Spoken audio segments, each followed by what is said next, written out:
प्रिय आत्मन, सभी ओशो प्रेमियों को मेरा नमस्कार। आज की बोध कथा है त्याग का भी त्याग, जो कि मिट्टी के दिए नामक किताब से ली गई है। एक सम्राट की बहुत कीर्ति थी। उसके दान के शुभ समाचार चारों दिशाओं में परिव्याप्त हो गए थे। उसकी विनम्रता, उसके त्याग, उसकी सादगी, उसकी सरलता सभी की प्रशंसा सभी के मुख पर थी। और परिणाम यह था कि उसके अहंकार का अंत नहीं था। परमात्मा से जितनी दूरी पर कोई मनुष्य हो सकता है, उतनी ही दूरी पर वह था। मनुष्य की दृष्टि में ऊपर उठना कितना आसान, कितना परमात्मा के निकट पहुंचना कितना कठिन है।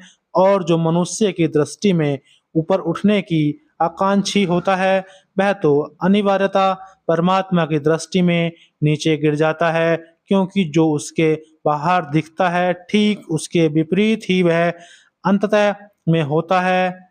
मनुष्य के चर्मचक्षु वहां तक प्रवेश नहीं कर पाते, इससे ही वह आत्मवंचना में पड़ जाता है। लेकिन क्या उसकी स्वयं की अंतर्दृष्टि भी वहां तक नहीं पहुंचती? अंततः मनुष्य की आंखों में बनने वाली प्रतिछवि का कोई भी मूल्य नहीं है।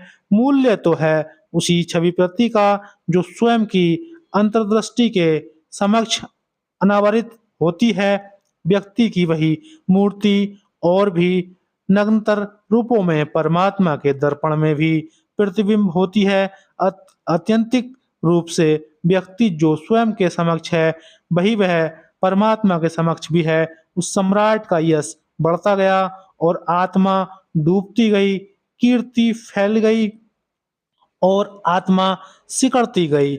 उसकी शाखाएं फैल रही थीं और जड़ें निर्बल हो रही थीं। उसका एक मित्र था। वह मित्र उस समय का कुबेर ही था।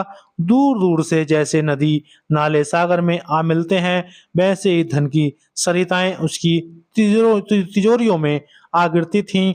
वह अपने सम्राट मित्र से बिल्कुल ही विपरीत था। दान के नाम पर एक कानी कोड़ी भी उससे नहीं छूटती थी। उसकी बड़ी अपकीर्ति थी। सम्राट और धनपति दोनों बूढ़े हुए।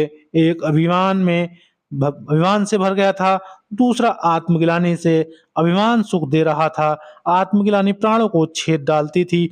जैसे जैसे सम्राट को मृत्यु निकट निकट जान जान पड़ती थी, वह अपने अहंकार को और तीव्रता से पकड़ रहा था। उसके पास तो सहारा था, लेकिन धनपति की आत्मग्लानि अंततः आत्मक्रांति बन गई। वह तो सहारा नहीं थी, उसे तो छोड़ना जरूरी था। लेकिन स्मरण रहे कि आत्मग्लानि भी अहंकार का ही उल्टा रूप है, और इसलिए वह भी छूटती कठिनाई से ही है। अक्सर तो वह सीधी होकर स्वयं ही अहंकार बन जाती है।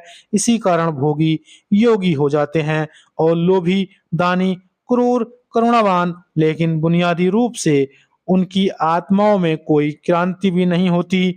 वह धनपति एक सदगुरु के पास गया। उसने वहां जाकर, मैं अशांत हूँ, मैं अग्नि में जल रहा हूँ, मुझे शांति चाहिए। सदगुरु ने पूछा, क्या इतना धन, वैभव, शक्ति, सामर्थ्य होने पर भी तुम्हें शांति नहीं मिली? उसने कहा, नहीं, मैंने भली भांति अनुभव कर लिया, धन में शांति नहीं है। सदगुरु ने तब कहा, जाओ और अपना सर्वस्व स्वयं उन्हें लौटा दो जिससे वह छीना था।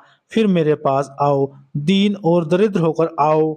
धनपति ने वैसा ही किया। वह लौटा तो सदगुरु ने पूछा, अब? उसने कहा, अब आपके अतिरिक्त और कोई आश्रय नहीं है।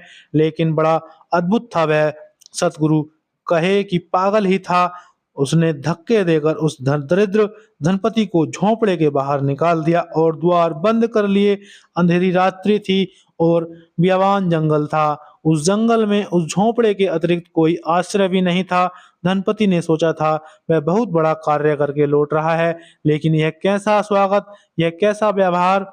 धन का संग्रह व्यर्थ पाया था, लेकिन धन का त्याग भी व्यर्थ ही गया था। वह उस रात्रि निराश्रय की एक वृक्ष के नीचे सो रहा।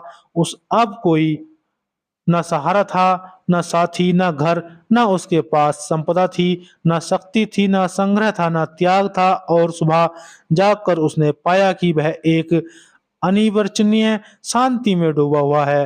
निराश्रय चित्त अनायास ही परमात्मा के आश्रय को पा लेता है। वह भागा हुआ सद्गुरु के चरणों में गिरने को गया, लेकिन देखा कि स्वयं सद्गुरु ही उसके चरणों में गिरे पड़ा है। उस सद्गुरु ने उसे हृदय से लगाया और कहा, धन छोड़ना आसान है, त्याग छोड़ना कठिन है, किंतु जो त्याग का त्याग करता है वही वस्तुतः धन भी छोड़ता है। संसार छोड़ना सरल है, पर गुरु छोड़ना कठिन है, लेकिन जो गुरु को भी छोड़ देता है वही परम गुरु को पाता है। धन का हो आश्रय या त्याग का, आत्मग्लानि का हो आश्रय या अभिमान का, संसार का हो आश्रय या संन्यास का, वस्तुतः जहाँ आश्रय है वहीं परमात्मा तक पहुंचने में अवरोध है।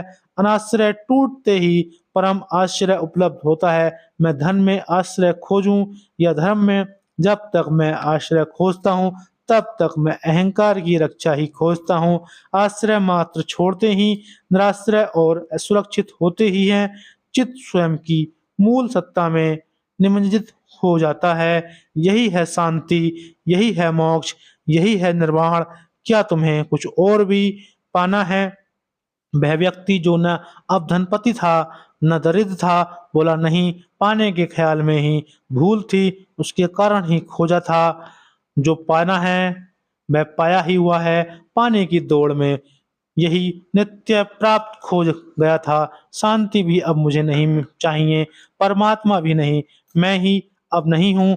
और जो है वही शांति है, वही परमात्मा है, वही मोक्ष है। तो दोस्तों, ये था त्याग का भी त्याग, बोध कथा तीसरी, मिट्टी के दिए किताब से ली गई। ओशो जी का प्रवचन था। आपने इतने ध्यान से सुना, सुनने के लिए आपका हृदय की गहराइयों से धन्यवाद। नमस्कार।